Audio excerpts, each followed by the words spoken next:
Hey, G'day, Jono. g'day. Good evening, everybody in the States. Good afternoon, everyone in Australia. What Jono and about Ross. everyone else? Yeah, find yourself on Well, your clock and greet yourself. Yeah. oh, yeah. That's exactly right. G'day, Dave. Dave's first in off the bat. There you go. All G'day right. from Rome, New York. How are you, Dave? Dave Tyler, All Dave and right. Patty. Now I've got the chat up. Okay, I'm ready now. All right, we're on and happening. Um, just for those who, I never think of this, but there are people that tune in for the first time and think, who are these guys? So let's do this. You, of course, Ross K. Nichols, author of The Moses Scroll. That's right. This is a book that we're going to talk about a lot. It's a book that we have been talking about a lot for the last couple of years. Well, we've been talking about The Moses Scroll for the last couple of years. And we probably will again today. Also, the author of this one, These Are the Words. Tell us a little bit about that one as well, Ross. Hey, that's a good book if you want to memorize and master the Hebrew Bible's most frequently used words. So it's a orderly account of the vocabulary words. There are 1,064 words in that book, and they're arranged in the order of the frequency in which they appear. So, quickly, the reason that I put that together, there are a lot of those vocabulary books. You can go on Amazon and find quite a few. And I have quite a few. As you know, you've been in my library, Jonah. We've talked Mm, about it. We've looked at them. But a lot of times they're not they're not listed in frequency of occurrence. They'll put the verbs in occurrence in the order of the in which the frequency makes them fall out. Then they mm. do the nouns, but you're not necessarily getting the true frequency. So that's what I did in that. And I encourage people that are interested in learning Hebrew vocabulary to pick that book up. We are There it is. planning, hopefully, we have to get through a few other big projects first, but hopefully in the short future, we'll put together some basic Hebrew classes to teach people how to read biblical Hebrew. Then Hmm. you've got the skill set and you've got the words, and hey, that's all you need. So stay tuned for that because I know that's something that you're working on. So once again, these are the books. Ross's books to date. There is another one that is coming very, very soon. No doubt we'll be talking about that in due course. Um, but well worth getting. G'day to Timothy Thompson, just tuned in. Hey, Troy, Timothy, North Carolina is where he is. look, while we have the Tylers and Timothy Thompson, Hmm. and there could be others that are going. I just posted today, Jono, the program for the United Israel World Union 80th 80th annual conference, annual conference, 80th annual conference and meeting held. It'll be held in Charlotte, North Carolina this year. North So, Carolina. It's yep. just a drive from your place, Timothy. Yeah, that's right. Yeah. There you go. So Don't have to so go far. those who are listening in, I'll put the link up, or Dave or Timothy, somebody can throw it up if they're interested in Hmm. joining. There's still time. There's no fee to attend. People, if they, but they do need to register because I have to make name tags and make sure that people are greeted Make and sure there's we enough know they're out. seats. That's All right. right. That's right. There it is, the 80th annual conference for United Israel World Union, going to be in North Carolina. So there is that. Now, also, while we have Dave and Timothy Thompson there, Timothy, of course, has been on the Tanakh tour. Dave and Patty are coming on the Tanakh tour this November. This is something that, of course, Ross and I do annually. We hope to do it twice a year, actually. That's And, right. this is not too far away from that. But at the moment, we're doing two tours, two legs, if you like, of the Tanakh tour in November. The first being Egypt and Jordan, and the second being Israel. And we kick off on the 31st of October, and then we move into Israel on the 12th of November. Details can be found. Oh, there's the link on the screen, TanakhTours.com, TANAKH, TanakhTours.com. There is still room. Yep. The Egypt Jordan tour is filling very quickly. That is us. Look, Now, Jonah, one thing, just so people know, this is it's water, half full. crystal clear. Yeah, Oh, it's okay. I not, thought you were no, doing the water. optimist, No, pessimist. It's no, half I full. like this is a mason jar. It's called. Do you have Yeah. these in Australia?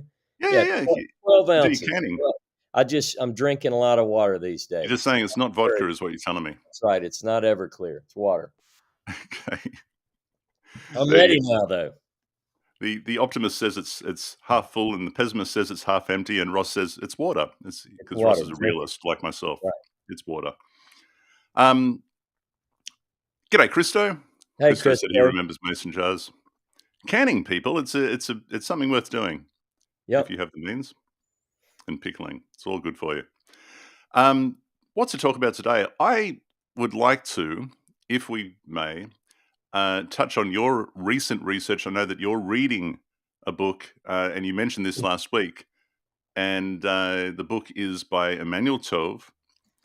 And give us just a very brief rundown because we'll get to this. Oh, there we go. Textual criticism and the Hebrew Bible.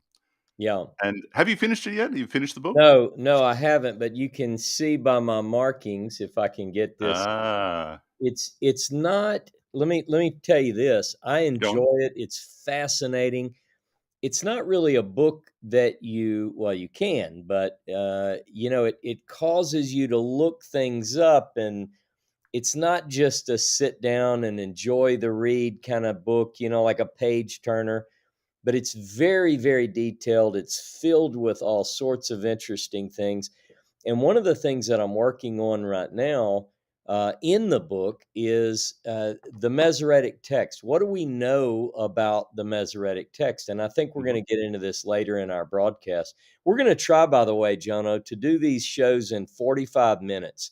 That's one of the things that people have asked us. If you can give us a 45-minute, that'd be great. So we're going to shoot for that. Mhm. I don't want to do it all right now, but I will say over the next several weeks and months, and I guess for the rest of my life, I'll be talking about elements that I'm learning about critical or textual criticism, source criticism, and so forth of the Hebrew Bible. It's a topic that makes people nervous because you use the word criticism, Jono. Mm. If you say Bible and criticism together, it has a negative connotation if people Sure. don't know what that means. Yeah, I was hoping you'd want to touch at least on it tonight because I wanted to read I do. one Mhm. quote that I found. I actually, this is from a post I made on Facebook a week or two ago, but here's what I said. One of the areas I spend my time in is known as textual criticism.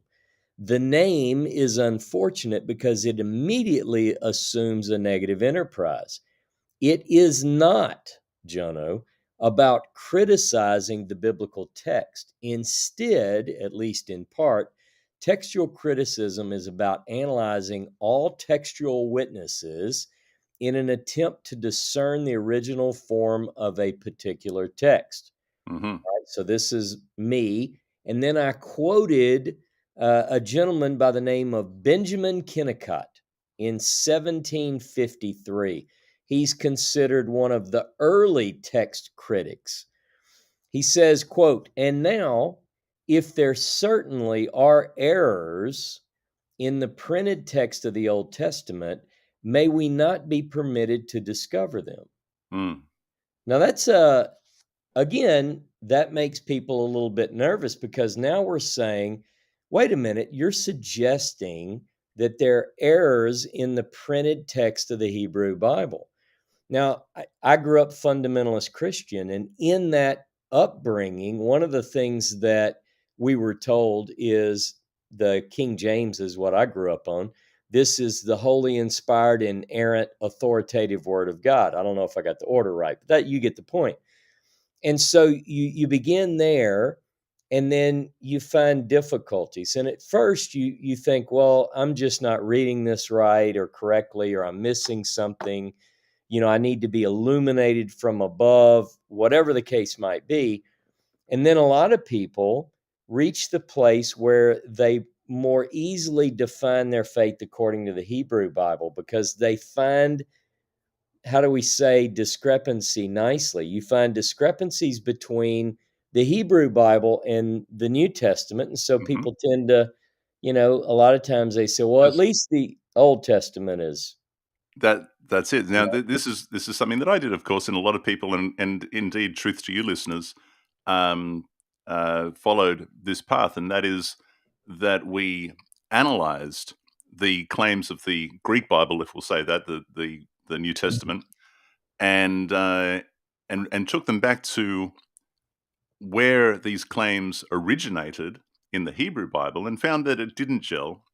Yeah. That there were glaring, blatant mistakes and glaring discrepancies, and as a result, I and many others, of course, did refine. I like to say refine my faith to the Tanakh. Yeah. And for many years, this is where I, if you like, I pitched my tent.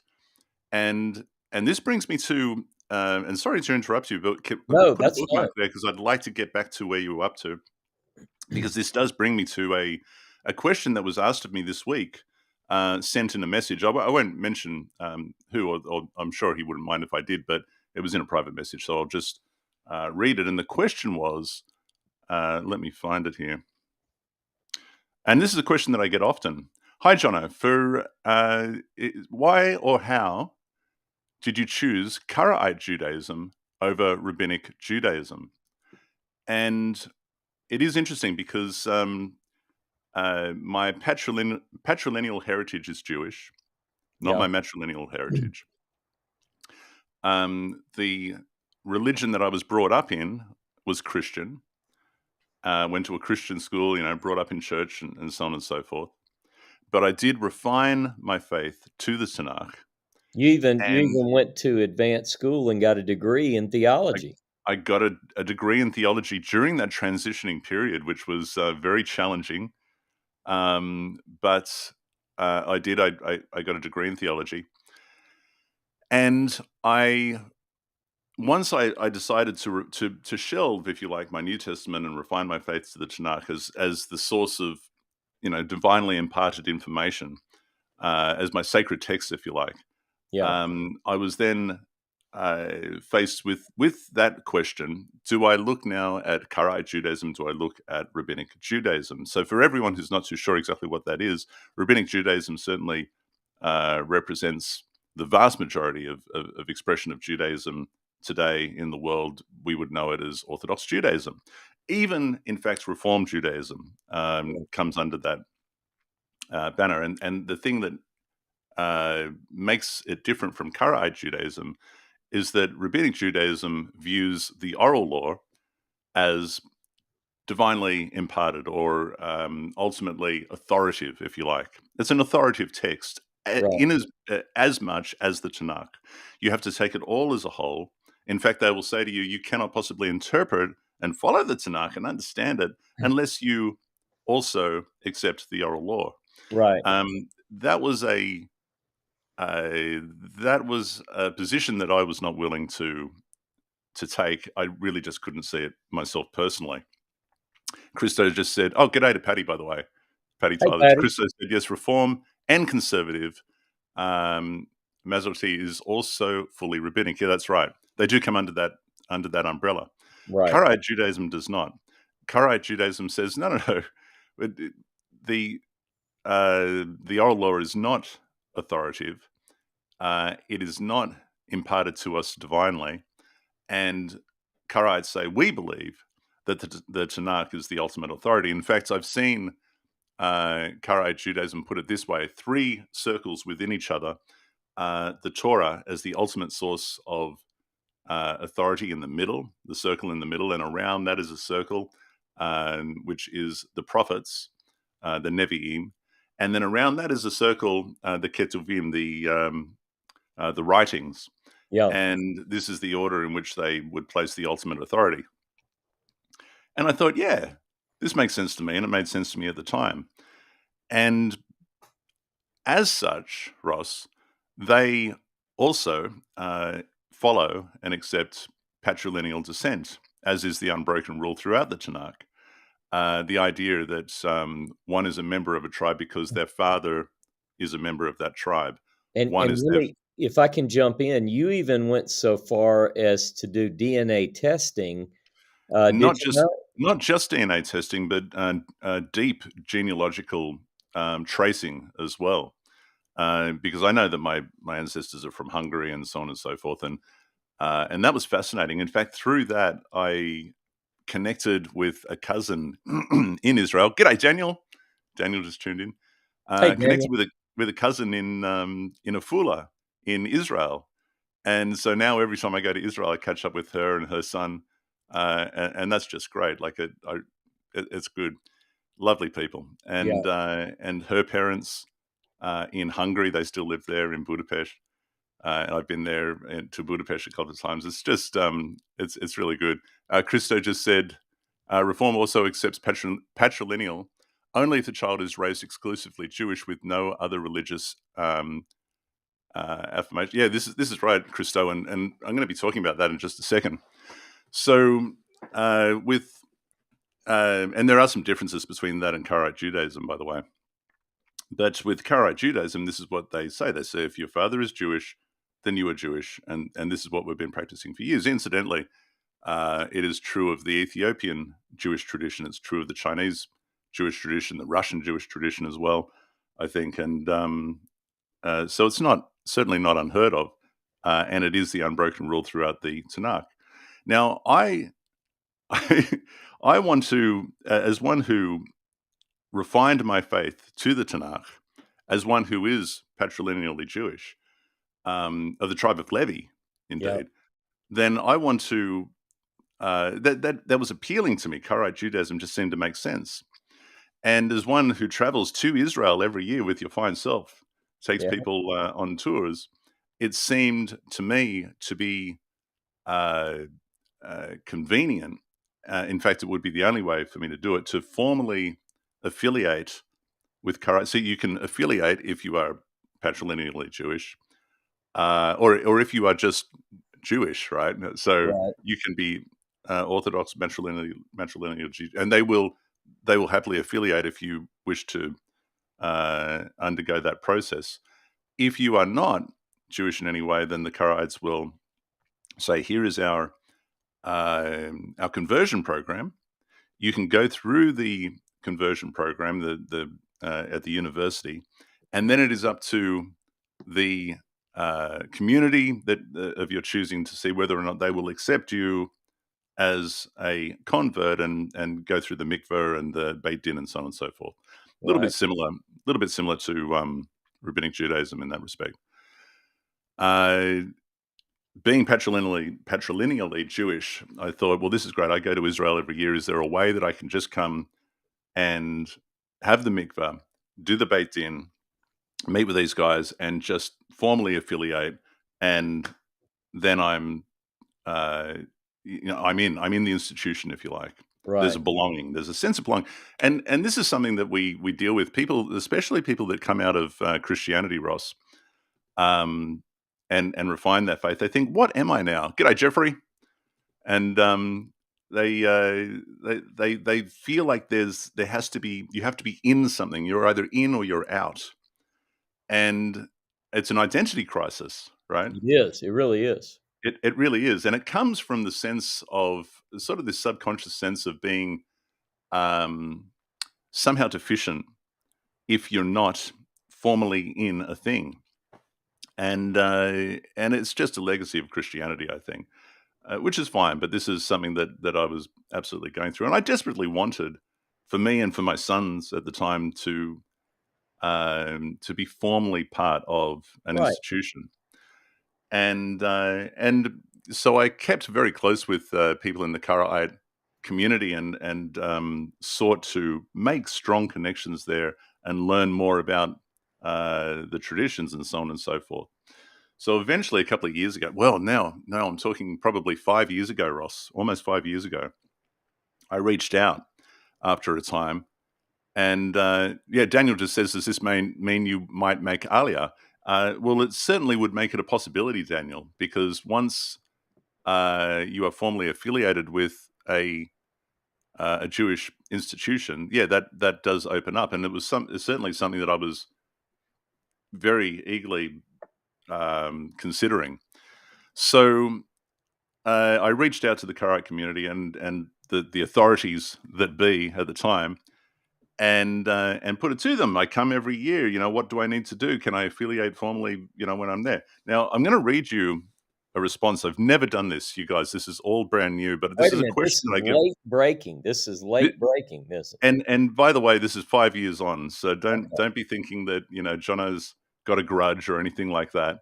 This is the first time I've spoken about this, and I feel very comfortable speaking about this now. At the time, I was not, and I don't know that I even mentioned this to you, Ross, and Wow. I tell you everything. But so let me read you, and I'm not going to read the names again because these are private emails. I'm just going to read the responses in the emails. Are you ready for this? I'm ready. All right. So the question that I put to them is, can I personally seek an affiliation in Israel? I'm Jewish via patrilineal descent. Now, all these guys that I'm writing to, they know who I am, and they are or were at the time the guys, right? These are the Yeah. authorities of the institution. The one thing, these are Karaites, is that correct? These are Karaites. These are Okay. the Karaite authorities in Israel. All right. Okay. This is the response that I got. Shalom, Jono. I spoke with X, someone very high up. Because of the chain of Jewish practicing was broken by a conversion of your parent, you must convert to restore your connection to the Jewish people. This may be done in one of two ways. One, convert to reform, right? This is under rabbinic Judaism. Convert to reform through a Beit Din and then pass the KJU course, and both you and your wife, my sons, may affiliate in Israel, or convert directly to Karaite Judaism by passing the KJU course and converting in California or in Europe. These were my choices, and it says here that this was confirmed by other members, high up in the powers that be in Karaite Judaism of the day. And now I wrote back and I said this concept of a broken chain of Jewish practice, the broken chain of Jewish practice, Yeah. implies that the seed of Jacob, Zerah Yisrael, is no longer considered as such, but rather a Gentile, thus necessitating conversion. May I ask what Torah precedent is regarding this principle of a broken chain of one's ancestors forfeiting their lineage of their descendants and thus requiring conversion? This is the response that I got. It is a practice that I guess happened over years and could be considered a tradition. The fact that a direct relative of yours left Judaism to be in another religion means that they ceased the practice. Now, in this case, the practice refers to rabbinic Judaism. Just keep that in mind. Right. All branches of Judaism required that a person returning to Judaism after a break like that, convert, to show their desire to be part of the community again in an official way. I won't argue that this practice/tradition is not documented in Torah. However, it is the practice that exists today. If you want to join Karaite Judaism in an official way, then those are your choices. This person goes on to say, in my understanding, the Torah, the following would have happened to your relative, grandfather or father, for embracing another Elohim in or in this case religion. Then this person quotes Deuteronomy chapter 17, where it says, I'm going to read this, where when there is found among you within your gates that Jehovah your God is giving you, a man or a woman that does what is ill in the eyes of Jehovah your God, to cross his covenant. Deuteronomy 17, verse 3, going and serving other gods and prostrating oneself to them, to the sun or to the moon or to any forces of heaven that I have not commanded. Verse 4, and it is told you and you hear, and you are to inquire well, and if it is true and correct that the matter, this abomination was done in Israel, verse 5, then you are to take out that man or woman who did this evil thing out of your gates, the man or the woman, you are to stone them with stones so that they die. On the statement of 2 or 3 witnesses shall one be worthy to be put to death. He shall not be put to death on the statement of one witness. The hand of the witness is against him, at the beginning to put him to death, and the hand of the entire people afterwards, so that you shall burn out the evil from your midst. Mm. So this person goes on to say, so you see that one who leaves Judaism, and again we're talking about rabbinic Judaism in this case, Hungary, to follow another religion would have been put to death. That, in my mind, is the reason for the broken chain, in my opinion. Today, we don't put people to death, Thank but they God. become cut off as if dead. Yeah. This was the answer, and I really this was a little bit hard to stomach at the time, because, of course, the conversion that took place that this person's referring to is a conversion that took place in Hungary during or just prior to World War II. In fact, it was during. It was 1942 Yeah. in Budapest, Hungary, and over World War II, I think something like 500,000 Jews were murdered by the Nazi regime and the collaborators, and a lot of people changed their name, and a lot of people Sure. changed their religion, or at least on paper, in order to save their own lives. And their So family. here, it's a damned if you do and damned if you don't situation. And in actual fact, my name is my actual surname is Wertheimer, and it was changed to Vandor, which is Hungarian for wanderer, to represent a more patriotic Hungarian Gentile sounding name. Yeah. And so that didn't go down so well, I will say, when I got that response. And but more importantly, Ross, I could not stop thinking about actually about let me see now, who was the king, Menasha, who reigned 50 years. We were talking about Lachish the other day, and all the chairs, that have the Yeah. high backs on the chairs, according to how long they reigned for. And of course, Menashe's chair was had the highest back, because he reigned for 50 years.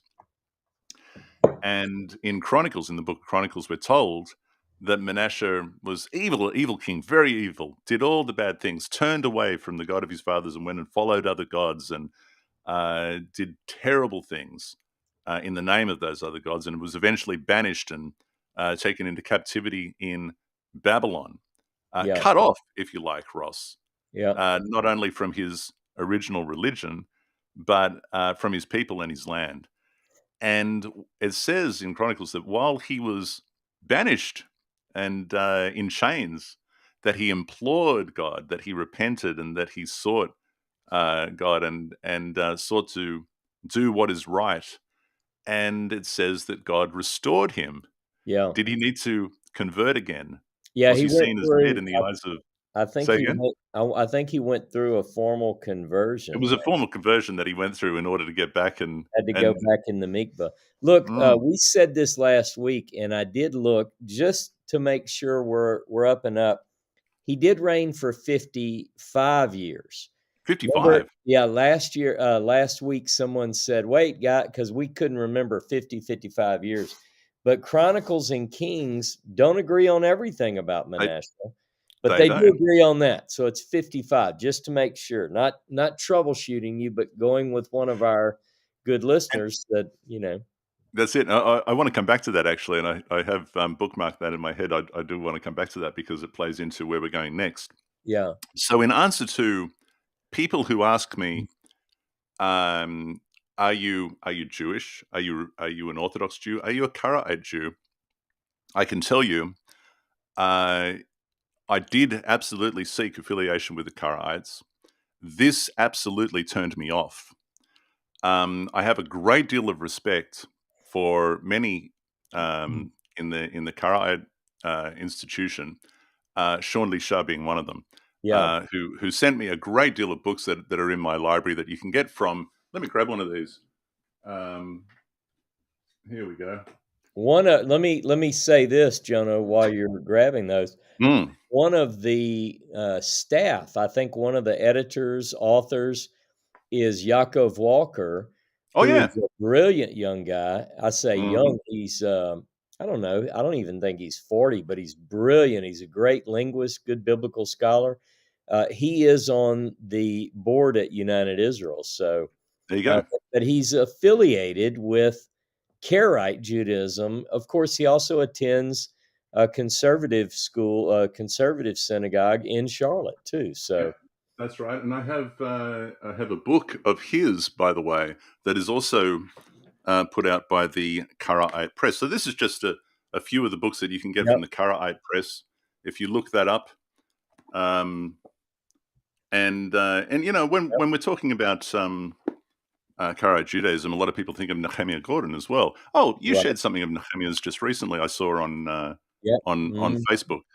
yep, Um, and and and absolutely, it was the case for me that he introduced me to that institution. And but the thing that stuck in my head as a result, going forward from that experience, was the position that I wanted to take, um, was to adhere to what is written as opposed to what traditions have developed that may in fact override what is written. That yeah, certainly appears in my eyes to be the case in this particular circumstance. And I thought, well, you know what? Maybe Karaite Judaism is not all that, for me, from that perspective. And there was a drive to dive deeper, even deeper, into the texts, um, to find the answers. And this is where you and I found commonality.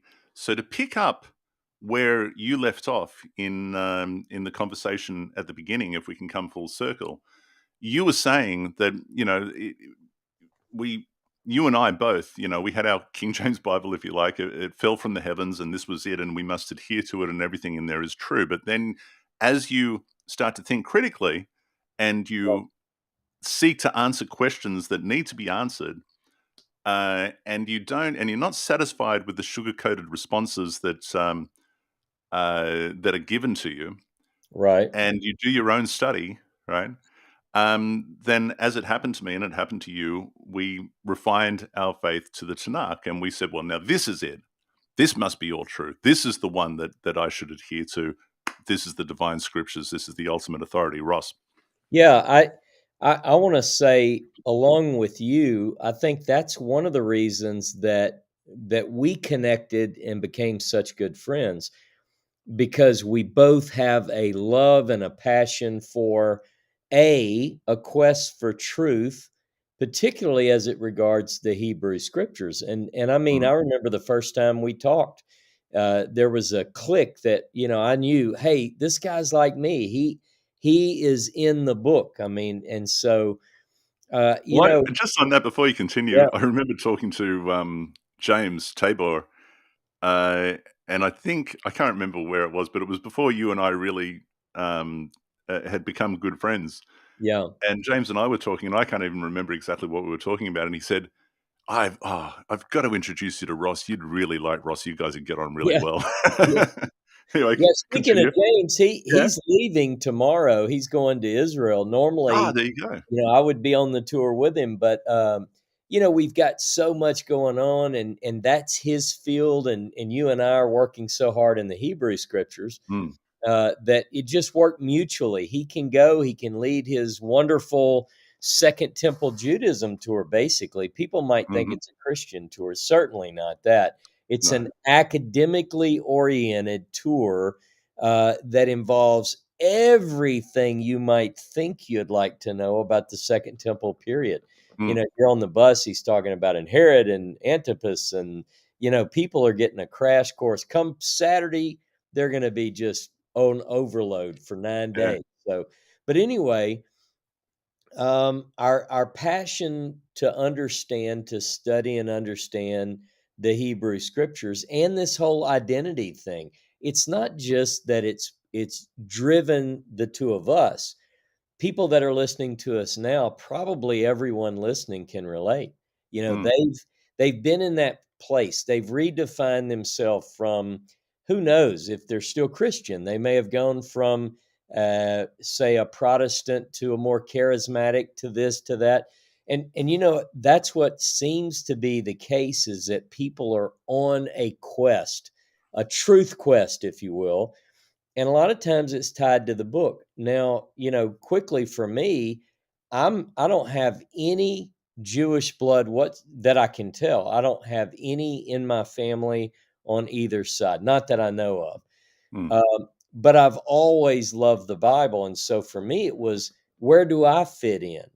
You know, in Christianity, there's this idea that a person who is not Jewish or not Israelite, if they even distinguish between the two, mm, then it's okay. You know, the New Testament, New Covenant's for everyone. And but what I began to do was really seek answers within the text, within the Hebrew Scriptures. And for a long time, I wasn't really, I didn't dig as deeply in the Hebrew Scriptures as I did when I was working my way out of Christianity. You know what I'm mm, saying? mm. I don't know if you can relate, but I don't think I was tired. I don't think I was lazy. I think I honestly felt I've arrived, Yeah, and yeah. that was good. That's exactly how I felt. I mean, no one likes to be deceived, and when you realize that there are questions that have eluded you for so many years, you tend to go, you know, it leaves a bad taste in your mouth, and you invest a lot of energy. At least I did. I know you did. Yeah, Invest a lot of energy in uncovering that which has been covered right yeah, before your eyes for so many years. Now, just P. Hummer just said, "What caused you guys to leave the King James version and go to the Tanakh? Was it the resurrection?" This is a longer conversation, P, and yeah, way longer. I'd love to address that, and maybe we'll do that next week. And that's a really good question. So Yeah. maybe tune in next week, and we might address that one, Ross. Yeah, and so one of the things that drove me from the very beginning of my quest, now going on, I mean, it's more than 30. What, I don't know. Mm, It's 3 decades plus. I always had this love for scripture, and I always had this idea that the English may or may not accurately reflect what was divinely inspired. For that, Jono, I felt like you had to go to the original languages. Obviously, when I started, you had to go to the Greek or the Aramaic for the New Testament. I don't think I knew about Aramaic at the time, but the Greek primarily for the New Testament. And mm, for the Hebrew Bible, you had to go to the Hebrew. So I think in my naive state as a young man, I said, well, I'm going to start at the beginning, and therefore I need to learn Hebrew. So I started reading and learning Hebrew and thinking Hebraically as best I could at the earliest place. And of course, you know, in the meantime, I'm working my way towards a faith that is refined to Hebrew Bible only mm, as my holy inspired book. sure. Um, where I'm at now, and I think we'll kind of touch on this week, and then next week, I'd like to get into more of the parameters around which we would define what we're calling critical biblical studies. Let's use, for the sake of the last part of this class, or this discussion, let's call it careful reading. Hmm. Careful, you know, critical is the way they describe careful reading. Within the Hebrew Bible, for instance, we have multiple sources. Now, I'm not trying to define things. I'm not even talking at this point about documentary hypothesis or anything like that that people might know a little bit about and get nervous about. I'm talking about just looking at the text. Do we have places in the text where we have two different stories or two different narratives about the same story? That's the kind of thing, Jono, that I started noticing. And it's what Hmm. I've been teaching on now for 2.5, 3 years, probably. Such as Menasha, the story of Mm. Menasha, as you pointed out. There's an Exactly. account in Kings, there's an account in Chronicles, and they're not exactly the same, as is many of the stories That's exactly between right. these two books. Yeah. Yeah, and so what I wanted to do, it's almost like comparing intertextual sources. Like someone might say, no, no, no, the source, Ross, is heaven. And what I would challenge people to do is to look at some of these narratives side by side. We do it every week on my Saturday morning deal, and I've recommended this over and over and Hmm. over.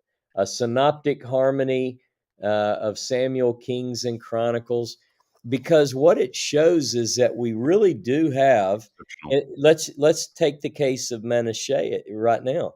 Uh, Hmm. you mentioned Chronicles goes into all sorts of detail about how Menashas is carried away, and he ultimately has an awakening, an epiphany. He restores his relationship with God, however you want to define that. The Bible's Hmm. very specific about it, and according to the Bible, God forgives him for every and Forgives him and restores him to the land, and so on and so forth. and Yeah. if you read Chronicles, you get that story, but the writer of Kings gives us none of that. In fact, if you read Kings, it's very clear that it knows nothing about any repentance on Menashas' part.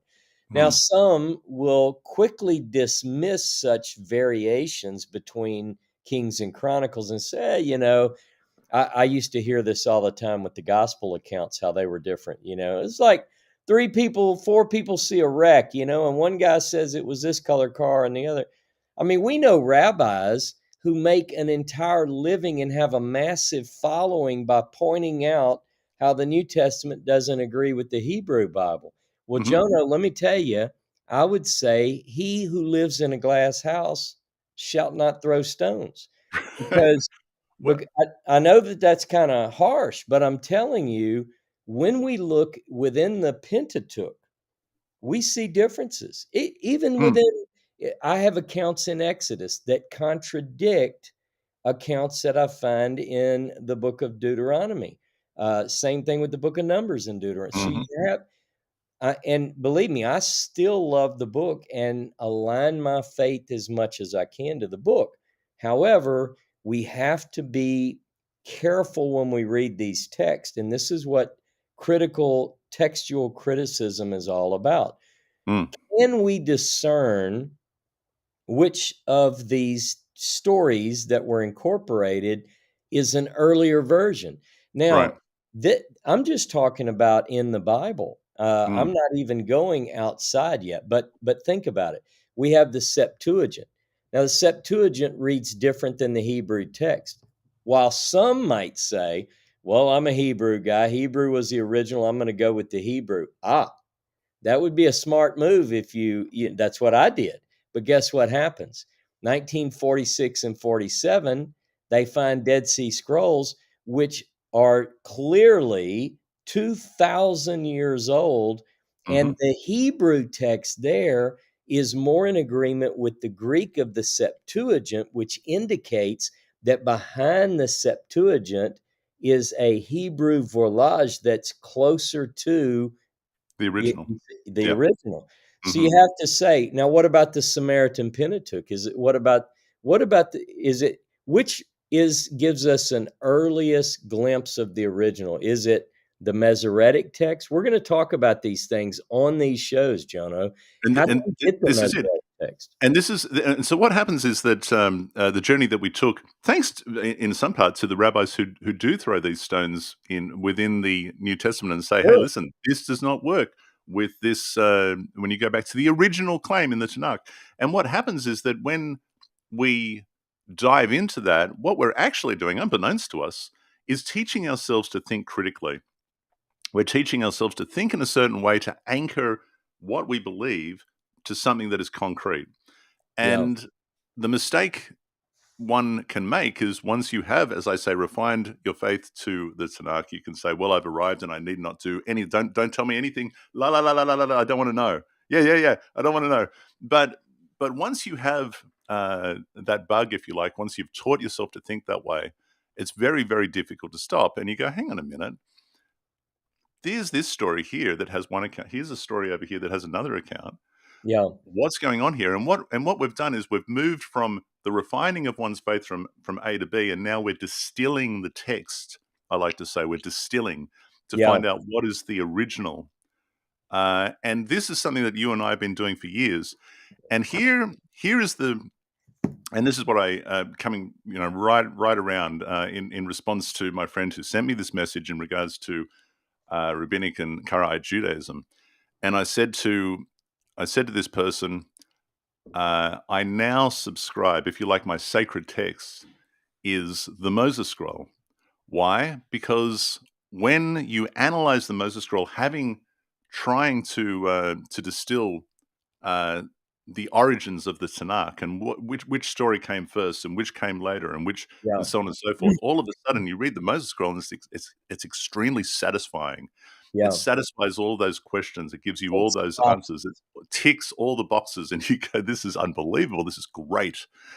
And I'm convinced, as I believe you are, that this particular document is an ancient and authentic copy of what we would call the scroll of the Torah of Moses that's written about in Deuteronomy chapter 31. yeah. Now, does that mean that I believe, oh, well, we've arrived, I'm very happy. And we would love to hear from anybody in the comments, any challenges to that, textual challenges that we can address that might blow holes in this document. We're very, very happy to look at those. Absolutely, we are. In fact, when I first started, and you know this, when I first started looking at the Moses Scroll, I wanted to find all the objections, Yeah. major And, objections, and scholarly, academic, I wanted you to. and we discussed them in depth. Yeah. And I presented some of these in the 79th annual conference of United Israel in Louisiana. It was last year, Yeah. thanks to Dave Tyler, Yeah. Dave and Patty, and as Dave just said, yeah. For example, the Moses Scroll is in the first person all the way through. That's right. And so I wanted to level those criticisms that are often leveled against the Tanakh, saying, well, there's this and there's that and there's this, and obviously it's problematic. Okay, well, let's see if we can apply those to the Moses Scroll and see if any of that sticks. And so far it's come through unscathed, which absolutely blows my mind, which was the title of the Right. talk, things that blew my mind about the Which Moses is a Scroll. very popular video. If people haven't seen it, they ought to check it out. Mm. It's still getting a lot of hits. I mean, that it really, because it was well put together. It was a great talk. It has had a lot of hits. Now, I mentioned this to like this was again a couple of years ago. Some Karaite, buddies that are authors and so on and so forth. And I mentioned it to them. I said, "This is what I'm infatuated with at the moment, and I really do believe this is an authentic scroll." And it was immediately met with, "Pfft, what? No."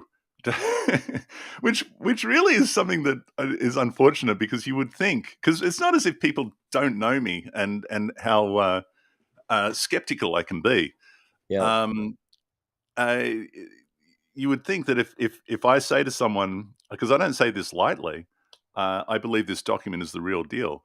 You would expect them to say, "Really? What does it say? Let Right. me read it. Can I read it? It takes 20 minutes. People read it. Yeah. Read Ross's book. It'll give you all the background." Listen. But it's this big anyway. So my friend said, "You know what? I've looked into this, and I have to say I agree. This is a this is a conclusion that he came to as well. Who sent me that message? But you were going to say, Yeah, I was going to say my talk this year at the United Israel Conference. I just posted the program. It's called "Bringing Out the Yakar." That's a nice Hebrew word. Mhm. Subtitle: An Exegetical Approach to the Hebrew Bible. What in the world am I doing with that? Well, it has to do with something that Jeremiah has in the text of Jeremiah, the word Yakar. Yakar means precious or rare. And Jeremiah is told, if you bring out the precious, the from." rare from the profane or the polluted, So, that in other words, if you distill that which is pure from yeah, that which is corrupted, it is a distilling. I love this. Keep going. it is. And here just a couple of examples so people can think. Jono, if you're okay with this, I'd like to turn this weekly podcast into a very challenging. Let's look at the text. Let's really analyze the text of the Tanakh, the Mm. Pentateuch, the whole Torah, prophets, and writings. And let's look at some of those things. Let me give you one real big example that kind of hit me. In Genesis chapter 4, at the end of chapter 4, it says, then men began to call upon the name Yehovah. Mm. Yod-Heh-Vav-Heh. In fact, in Genesis chapter 2, verse 3, we start seeing the name Yehovah. But then when we get to Exodus chapter 6, God tells Moses, my name, by my name, Yod-Heh-Vav-Heh, I was not known to Mm. Abraham, Isaac. He's like, no one, but now I'm going to give you this name. Well, then I would say, wait a minute. And look, there are what we call apologists out there that go, well, yeah, but what he's really saying, what There's he's some really sugar that I'm going to sprinkle on that. just sprinkle, sprinkle. What he's really saying is, Yeah. they didn't intimately know, he says, by this name, I wasn't known. Mm. So that creates at least a problem. You have to look at it and you go, well, why then is it appearing however many times it does between Genesis 2:3 and Exodus chapter 6? Now, scholars reached a certain conclusion on that, and we'll talk about what did they come up with. Mm. But part of the thing that they began to notice, and one thing that I found very interesting in Emmanuel Tove's book, he begins with, and I'm paraphrasing, but he said, textual criticism is something that anyone who puts the time into the text will ultimately, if they're honest, come away with the same questions and even some of the same solutions that many of the academics have come to. Mm. Because you're going to begin saying, wait a minute, I just read that the name has been talked about since now. Why is it saying that they're going to notice these things, right? So I want to talk about, why do we have two versions of the flood? Why do we have two versions of creation? Mm. And in the creation accounts, the order of created things isn't even the same. Mhm. It's not the same. Now, people read over this all the time, especially if they follow the Torah reading cycles, and they don't see it. So Mm. what we want to do is, several of the teaching series that I've done over the last 3 years have been intended to point these things out. My Honest to Moses series, my Mhm. the Pentateuch, a new look. It's about, what are we really reading here, and what does it really mean? How should we interpret this? Why is it that Kings and Chronicles have a similar narrative that differs in very great detail? Mm. Having said all that, I still orient my faith towards this Hebraic view, and I find my passion, my desire, my energy is invested in the Hebrew Bible. I Mhm. don't hold it in the same regard as I did 30 years ago. But when I first started, remember, I said, I have to learn Hebrew. This was my thinking. I have to read this in Hebrew to get back to the original. Well, how do we know? Now, my question is, how do we know which version? Do we take a Dead Sea Scroll fragment of Genesis, which disagrees with this, and it's 2,000 years? How old are our oldest Mm. Masoretic texts? Again, we have friends, brilliant scholars, who find the name pointed in the Pentateuch in all sorts of medieval manuscripts. Mm. When did pointing come in? See, so I want to go beyond all of that. I want to look at the consonantal text. I want to go back and say, can we discern what is the original? Now, I'm telling you, when I first encountered this whole Moses scroll idea, it wasn't like it was brand new to me, because I had already gone through the text of the Pentateuch and said, hey, wait a minute. In Deuteronomy, when Moses is saying, when he's talking about, or when Deuteronomy's talking about the scroll that Moses wrote, that's not Deuteronomy. It's not It Genesis, Exodus, Leviticus, Numbers, or Deuteronomy. They're talking about a book we don't have anymore. mm. What's in it? So What's I in it? think we're gonna Yeah. have fun. We're gonna get into all this. And that is the question. Timothy, Tracy said, "Bring it, Ross. Bring it, Jono." Timothy Daly said, "Have you come to a solid conclusion on sacrifices, yes, we absolutely have.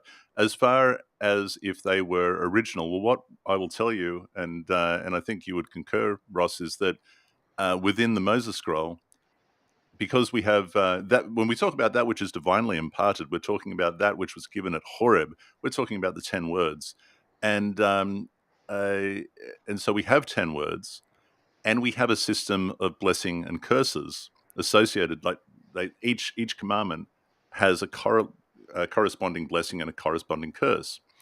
That is the way that it works, and within that system, there is absolutely no place or necessity for sacrifices. There's no, as I've said many times, there's no necessity for. It does not necessitate a priesthood, a temple, a sacrificial system, or a monarchy. But certainly, the sacrificial system, Timothy, there is no place for it. There's no need for it within the Moses scroll. There is a system of blessings and curses specific to each commandment. It's very Let me simple. It's add, very streamlined. let me add, Jono, because if I think back 5, 10 years ago, if I were on the listening, viewing end of what we're talking about right now, Hmm. it would make me a little bit uneasy, apprehensive. And what I would think is, oh, you guys are just whacking out whatever you don't agree with. But let me give you a quick example. Um, if the monarchy, all right, the Mm. monarchy makes up a big part of the Bible. I mean, if you think about it, we first meet the monarchy in Deuteronomy 17, verse 14 through 20. And Hmm. it clearly says, when you come into the land, you're going to ask for a king like the nations, et cetera, et cetera. And so people automatically go, oh, the law of Moses gave permission to anoint a king, right? Now, what's interesting, and this is, we've talked about this plenty of time, but just because we're bringing up a hard hitter like the monarchy or sacrifices, Mm. was the monarchy something that God intended? Well, the interesting thing about that is the answer is no. When you hit 1 Samuel 8 and the people asked for a king like the nations, that would have been a perfect opportunity for Samuel to say, well, we knew it Deuteronomy was chapter going to 17. happen. Deuteronomy 17 said it would happen, and here we are. Mm. That's not what happened. But maybe you would think, well, maybe Samuel didn't know about it, but God certainly could have said, hey, Samuel, don't get so upset, man. Go and read the Torah. Go read Deuteronomy 17, man, Yeah, verse 14 through 20. it's all there, and you know what to do. But what God says is, they It's haven't wickedness. rejected you, they rejected me. It's wickedness. Mm. They've turned, I'm no longer their king. Somebody should have raised their hand and said, Samuel, God, you said we could see. So that, and then you've got the sacrifices. Jeremiah 7, verse 21 through 25. God says through Jeremiah, I never asked for sacrifice or offering. In the day that I brought you out of the land of Egypt, I never Mhm. asked for. Amos chapter 5, verse 24 and 25 says, did you offer sacrifices to me in the wilderness? Anyway, on and on and on. But again, I want to stress the purpose of our dialogues on this subject. We're kind of all over the place tonight because we just wanted to lay some groundwork. Mm. But I want to take systematically, Jono, I want to work through, first of all, what is the Hebrew Bible that we have today? How do we Mhm. get the Masoretic text today? Did it drop out of heaven? Was it inspired throughout the ages? Faithful men wrote down, etc. Or how did we get it? And can we tell by reading carefully how that came to pass? Mm. I mean, I'm in. I think this would be a great exercise, and I think people Well, might be interested in it. I'm looking forward to your now that you've given us the teaser, I'm looking forward to your talk in this coming conference. It will be streamed live, by the way.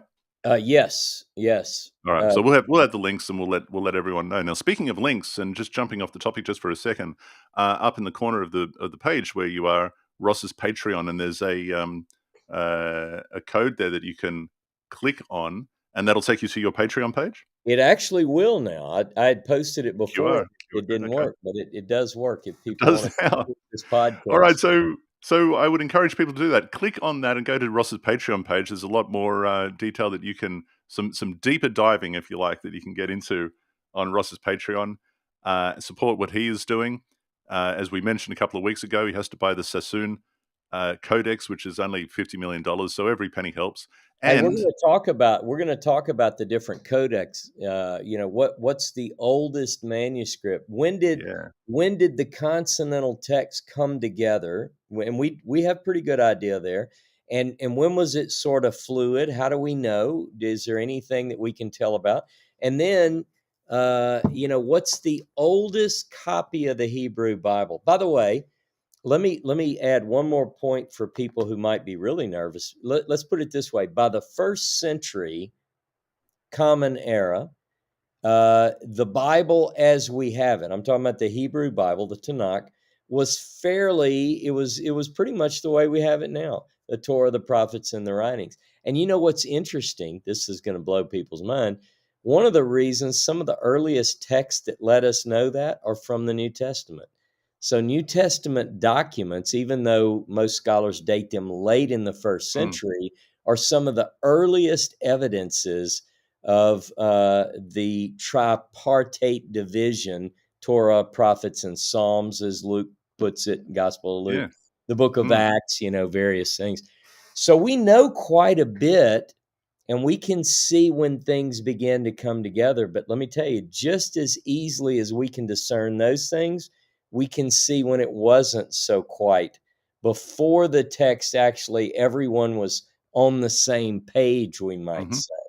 So this hmm is going to be exciting. I'm looking forward to it. And I think by being honest, one thing that Jono, you and I have talked about privately, I have no choice but to be honest with people at this. mm, When I started this whole thing, my prayer to God, and it's still the same: you show me the truth, mm. and I'm going to shout it from the rooftops. That's it. I'm not going to back down. I You and don't me both. care. Let's do this. Let's Let's pull do the it. gloves off and let's get Distilling into it. Moses from the Tanakh. This is what we're doing. Dave just said he's having difficulty posting the link there, but UnitedIsraelWorldUnion.com, UnitedIsraelWorldUnion.com is the website that will take you to the details in regards to the 80th annual conference that's going to be held in North Carolina this year. Look, I'm going to try to put it up right now. In April or May, by the way? It's in April. Oh, okay. So we're only weeks away, boys and girls. Yeah, it's 36 days away. Hmm And let's see if this link works. There it You is. did that. I did that. Cameron said, incredible and enlightening chat. Thanks for that. You can come back. Hey, Cameron. Uh, and Marianne's tuned in, Oregon Freebird. And anyway, g'day to everybody who's watching. Thank you for tuning in. We're just going to sign out now, but but we'll be back this time next week. You can watch this if you've only just tuned in. But we appreciate your comments and please send comments. You can leave them at truth2you.org. You can Yep. leave them on Ross's YouTube channel here. And we'll pick those up if we can and address them. So this is where we're at. What's Yeah, this, that's Daniel? Cameron's what we're question. going to do. Some of you have put excellent questions, and I see Daniel Wright is saying, hey, don't forget Oh, these questions. yeah. Cameron's question is Abraham's encounter with Melchizedek bringing bread and wine, alluding to a replacement for the non-necessity of animal sacrifices. No, but we can. But it's a good question. It's a really good question. Well, see, But now I don't know that that's not my answer, though, oh, Jonas. really? I Okay. Here's a don't know. discussion to be I had. don't know.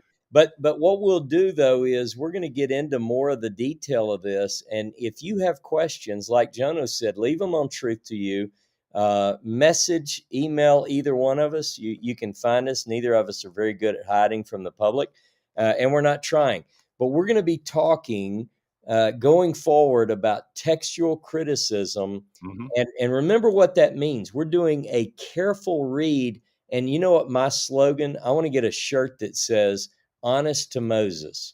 Yeah, Yeah, I I like it. just love that idea because I'm no longer willing to cover up by using additions to the text that clearly were put in later. And we're going to talk about some of those things. If All right. if you're brave, and no one's going to try to trick you, we're going to say, look at this, read this, you decide. Done. Does that It's a good sound good, question, fellas? Cameron, and we may address that next week maybe. Let's Who see how we knows? go. But that's always a fun one. All right, that is it for us. Before we go, Jeremiah, where are you up to? It's now number Let's see. 14 Number 14 is coming up. That's right. And by in the the way, series on Jeremiah. this week, I know already I'm going to be talking at least partly about how the original book of Jeremiah was destroyed by religious and political leaders. And it sounds eerily similar to what happened at other points in history, boys and All girls, right. ladies and gentlemen. Number 14 in the series on Jeremiah, coming to you this Shabbat from the library there, the UI headquarters in Louisiana. Looking forward to that. And lastly, as you can see on the bottom of the screen, TanakhTours.com. There is still room That's right. on the Egypt Jordan. It's filling very quickly, but there's still room there. There's certainly still room on the Israel tour. Both of them are going ahead and coming together quite nicely. If you sign up for both of them, like many people are, you will get a $100 combination discount. Absolutely. And if you sign up to Ross's Patreon page on a particular level, you get another $100 off. So there you go. That is us for this week. We'll be back same time next week. And until then, have a great one. See you next week.